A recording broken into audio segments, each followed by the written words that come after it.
Okay, you ready for this? We're going deep, deep into some really cool English words today. 15 of them, to be exact, and you won't believe what they tell us about, well, about being human. Oh, I absolutely agree. And the words themselves, they're deceptively simple. Right, like on the surface, they don't seem like much, but... But once you start digging... Exactly. And for this deep dive, our guide is this book here, From Beginner to Advanced, Mastering English with 15 Essential Words. It's a fantastic resource, really packed with good stuff. Totally. Yeah. But we're going to go even further. We're going to unlock the secrets hiding behind these words. Ready to get started. Absolutely. Let's dive in. Okay, so right off the bat, 3 words caught my eye. Bogus, fishy, and hunch. Interesting choices. All about that gut feeling, aren't they? Yeah, that feeling like something's not right. Or maybe, like you just know something. Have you ever had one of those hunches that turned out to be totally right? Oh, all the time. It's amazing how often our intuition is spot on. It really is. And what's interesting is, even though these 3 words are kind of similar, they each have their own, shade of meaning. Oh, for sure. Bogus is pretty clear-cut. Means something's fake, a counterfeit, no doubt about it. Like those emails promising you millions of dollars, totally bogus. Exactly. But then you have fishy, and that one adds a layer of, I don't know, instinct, maybe. Yeah. It's that feeling where, you can't explain why, but something feels off. Exactly. Like meeting someone new, and on paper, everything seems perfect, great job, nice personality. Mm-hmm. But there's just this fishy feeling. You hesitate. Like your internal alarm bells are going off. Precisely. And then there's hunch, which is, it's almost like a suspicion. You might not have proof yet, but... But something in your gut tells you to pay attention. Yeah. Like detectives following hunches to solve cases, or entrepreneurs taking risks based on a hunch. It makes you wonder how much of our lives are really guided by these hunches. I mean, are we always balancing logic with intuition? That's a great question. And it's interesting because the guide also lists scramble as one of the power words. And at first I thought scramble, like eggs. Yeah, I can see that. Right. But then I saw how it connects to this idea of urgency, almost like that hunch feeling, but, more immediate. Absolutely. Scramble perfectly captures that frantic energy. Imagine investors scrambling to sell off their stock after a market crash. Whoa, yeah. Suddenly scramble isn't just about breakfast anymore. Not at all. It's high stakes, total chaos. And it makes me think of how we use scramble in everyday situations. Like, I had to scramble to get ready for that meeting. Exactly. It implies you were improvising, reacting quickly, maybe even feeling a bit flustered. Which, speaking of, flustered is another word on the list. And I think we've all been there. That feeling of being overwhelmed, put on the spot. Oh, completely. Like trying to explain something complex and the words just won't come out. Yes. It's like your brain just shuts down. It's fascinating, isn't it? How our emotions can hijack our ability to communicate effectively. It really is. Okay, so we've got intuition, urgency, and now this feeling of being overwhelmed. And you know what often comes with those situations? Awkwardness. And the guide has a word for that too. Cringe. Oh, cringe is a good one. That feeling of secondhand embarrassment, watching someone tell a bad joke and the whole room goes silent. Ugh, I can feel it just thinking about it. Right. Or maybe remembering a time when you said something totally clueless and just wanted to disappear. Oh, totally. The worst. It's amazing how one word can evoke such a strong feeling. It's like a universal language of discomfort. And I think it speaks to our deep-seated desire to fit in, to avoid those social blunders. Absolutely. And maybe that's why some people adopt a more aloof persona. Aloof being another word on our list, of course. Yes. And this is where things get really interesting because, aloofness can be intentional, like someone who chooses to keep their distance. Right, like they're putting up a wall. Exactly. But then it can also be unintentional, right? A sign of shyness or maybe discomfort, perhaps. Yeah. Like that person at a party who's standing alone, not really interacting. Are they choosing to be distant or are they just struggling to connect? It's a good reminder that there's always more than meets the eye, and we shouldn't judge people based on, a first impression. Absolutely. And speaking of making judgments, another word that caught my eye was quirk. Quirk. I love that one. Too. It's all about those little things that make us unique. Those endearing eccentricities. Exactly. Think of a friend who always wears mismatched socks, or a colleague who remembers everyone's birthday. It's like those little things are cracks that let the light shine through. Mm-hmm. They show us the real person. Beautifully put. They make people memorable, endearing.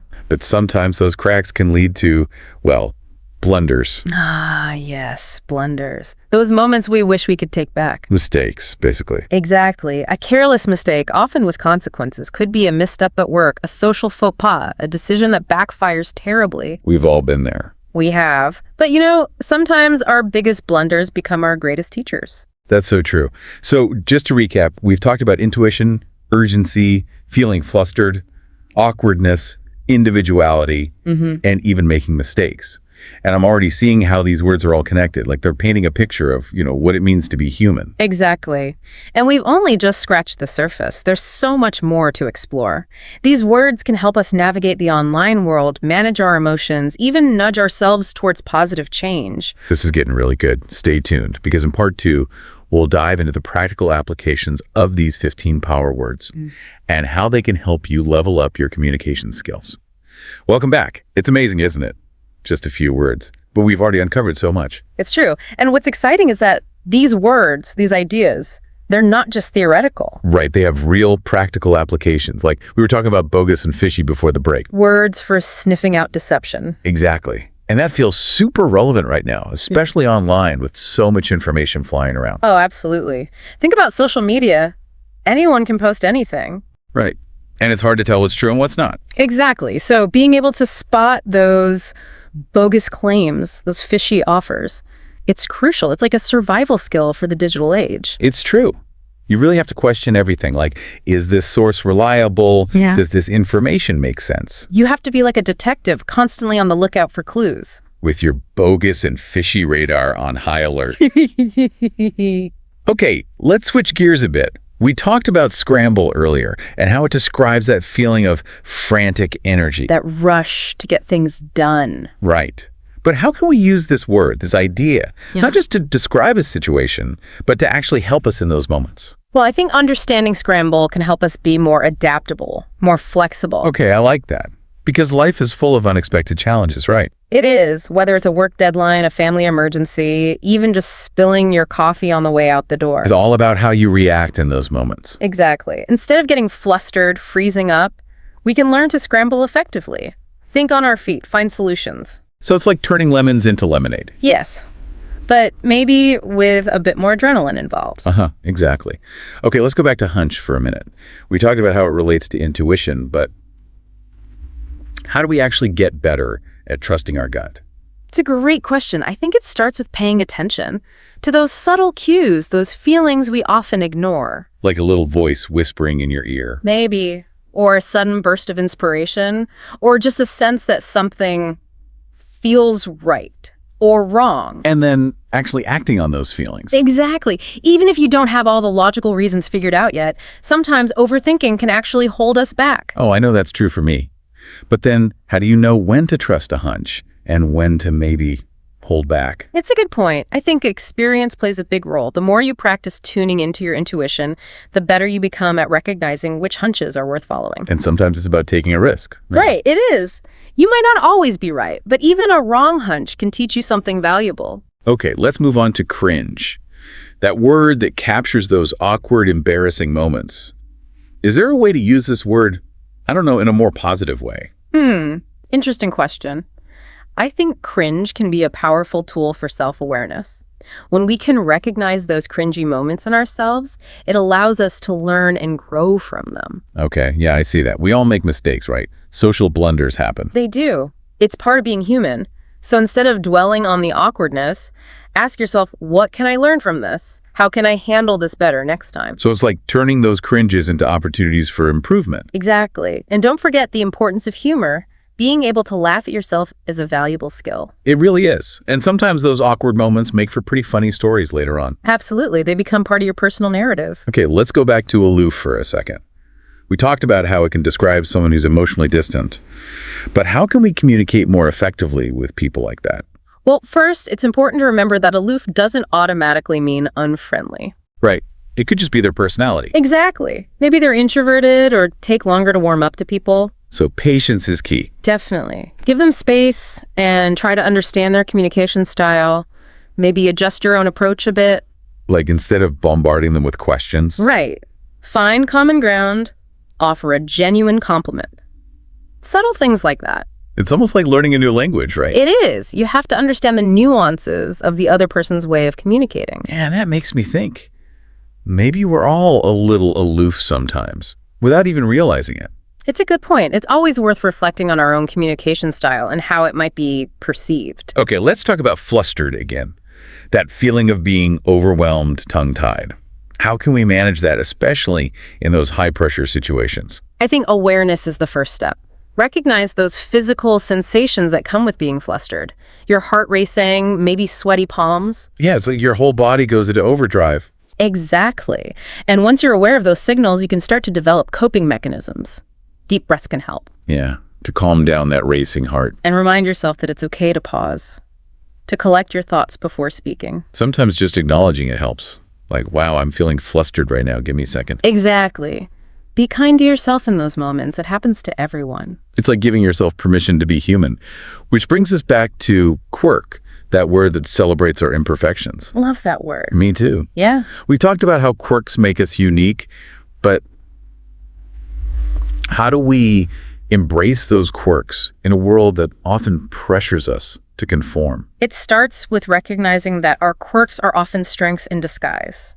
That unusual hobby you have might make you a more creative problem solver. Okay, I can see that. That quirky way of speaking might make you more memorable, more engaging. So it's about reframing those things, those differences, seeing them as assets. Exactly. And finding your tribe, those people who appreciate you, quirks and all. Like finding those mismatched puzzle pieces that somehow fit together perfectly.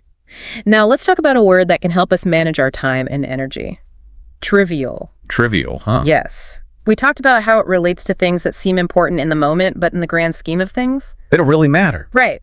So how can we apply this to our daily lives? I think it's about constantly asking yourself, is this worth my energy? Is this going to matter a year from now? That's it. Because we have so many demands on our time and attention, it's easy to get caught up in the trivial stuff. And miss the things that really matter. Exactly. It's about setting priorities, filtering out the noise. Choosing your battles wisely. Speaking of letting go, let's revisit vent. We discussed how it can be a healthy way to release pent-up emotions. Right.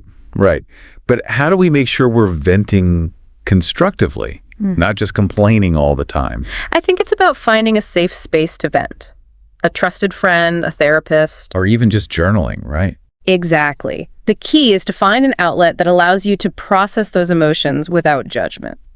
And maybe even gain some perspective. Absolutely. Sometimes just saying those frustrations out loud can help you see things in a new light. This is also helpful. I'm realizing that these words, they're not just about language. They're about life skills. You've got it. They're about understanding ourselves, navigating challenges, making better choices. It's like a toolkit for a more fulfilling life. And we still have a few more tools to explore. Words that can help us influence behavior, embrace mistakes, and even find moments of beauty in everyday life. I'm intrigued.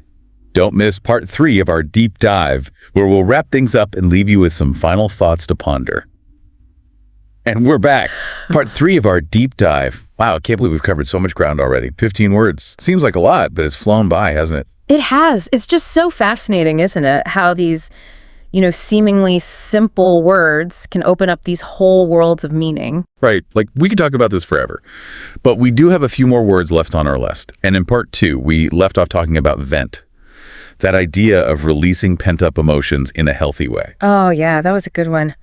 Venting can be so powerful. But what about those times when we need maybe a little push in the right direction? A little encouragement. Yeah. The guide mentions nudge as one of the power words, and I'm really curious to hear your thoughts on that one. Nudge is interesting. It's like you're influencing someone, but not forcing them. That's it. It's subtle, like guiding them towards a choice, but still letting them decide for themselves. Like, imagine a parent encouraging their kid to try a new food. Or a friend suggesting you finally sign up for that pottery class you've been talking about forever. Okay, yeah. It's not you have to do this. It's more like, hey, have you thought about this? Exactly. And it can be so effective, especially when it comes to motivation or, changing behavior. Think about how marketers use nudges all the time to influence what we buy, for example. It really makes you think about the power of suggestion, doesn't it? How even small nudges can have a big impact. They really can. Speaking of unexpected consequences, though, Let's talk about glitch. Glitch, huh?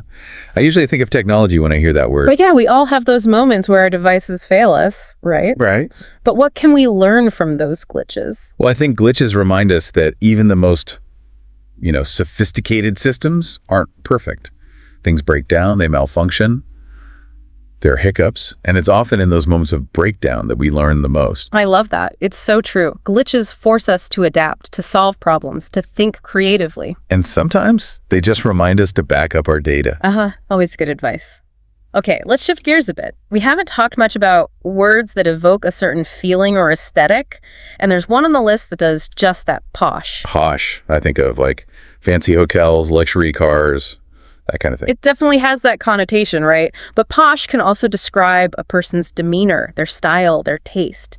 It's about creating an atmosphere of elegance and refinement. Okay, I like that. So it's not just about material things. It's about a certain way of being. Exactly. It's about appreciating the finer things in life. Whether it's a beautiful object, a work of art, even a well-written sentence. It's about savoring those moments of beauty and excellence. And that doesn't have to be expensive. Not at all. You can create a posh experience for yourself in simple ways. Setting a beautiful table for dinner, listening to classical music, taking a walk in nature. It's about cultivating a sense of appreciation for the world around you. I love that. Okay, so we've talked about nudges, glitches, and even a touch of posh. But what about those times when, we just mess up? The guide includes blunder as one of the power words, and I think it's an important one to address. It is. Blunder is about those missteps, those moments when we make a mistake, maybe use poor judgment. We wish we could take it back. We've all been there, right? Oh, absolutely. It's part of the human experience. But I think the key is to not let those blunders define us. Right. To see them as opportunities to learn and grow. Exactly. Some of the most successful people in the world have made huge blunders along the way. Yeah. What sets them apart is their ability to bounce back, learn from those mistakes, and keep going. It's about resilience. It is. And finally, we come to our last word, clumsy. A word that often has, a bit of a negative connotation. Yeah, like you're awkward or uncoordinated. Right. But maybe there's more to clumsy than meets the eye. I think clumsy reminds us to not take ourselves too seriously. We all have those moments where we trip, spill things, say the wrong thing. It's just part of being human. It is. And those moments can actually be endearing, can't they? They break the ice, they create laughter, they remind us that perfection is overrated. It's about embracing our imperfections. Yeah. So as we wrap up this incredible deep dive into these 15 power words, what's the one key takeaway you want our listeners to remember? For me, it's the realization that language is truly powerful. By understanding these words, their nuances, their connections, we can not only communicate more effectively, but also gain a deeper understanding of ourselves and the world around us. That's beautifully said. And remember, this is just the beginning of your exploration. Keep learning, keep playing with language. The more you delve into the richness and complexity of words, the more you'll discover about yourself and the world. And that's a wrap for this deep dive. We hope you've enjoyed the journey. Until next time, keep those minds curious and those words flowing.